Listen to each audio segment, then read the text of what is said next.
My partner cheated and I lost everything. I-24F and my XL27M had been together for 6.5 years and had started dating when I was an undergrad.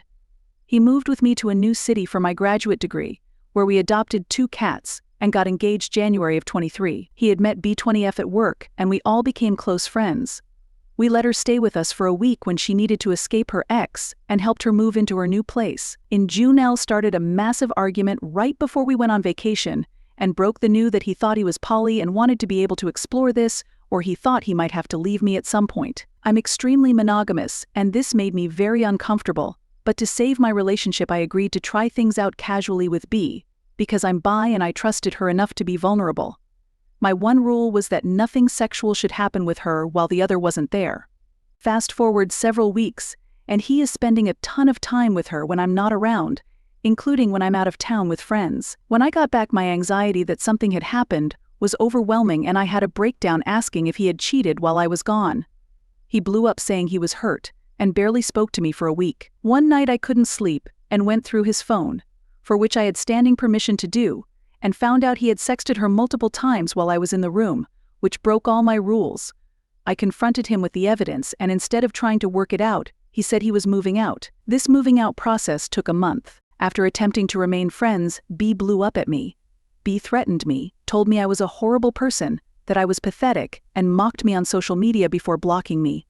L stayed living in our apartment, sleeping in my bed, and spending time with her even when I asked him not to. Finally, after a month of him abusing my generosity and emotionally destroying me, he moved out. I helped him, even though B was there and even though I was badly injured. When I dropped by his new place a few days later with stuff he needed, she was there. He told me never to come back to his apartment and said he wanted to go no contact. I'm broken. I'm living in an apartment I can't afford with 2 cats that don't understand why their dad won't come home. I lost my best friend and the person I was planning on spending the rest of my life with, and I'm barely coping. I went on a date with a nice guy, but I'm terrified to open up to anyone because I don't feel comfortable being vulnerable, as the last 2 times went so poorly and damaged my mental health so badly. I barely eat because I can't afford groceries, but I can't move because my cats and I need to stay close to work for my graduate program. I lost a family through this, and I'm not sure how much more I can take. Edit 1. There's some concern about ages. I was 18 when we started dating. I turned 25 in 2 months. No pedophilia here, friends. Edit 2. I understand I was naive. I should have stood up for myself. I didn't know what I was doing. This was my first major relationship. I am getting help. I never said I wasn't learning from this. I likely won't see your horrible comments, but I hope you feel better from posting them. Thank you to everyone who has been kind. I didn't ask for anything. I was just trying to get a horrible situation off my chest.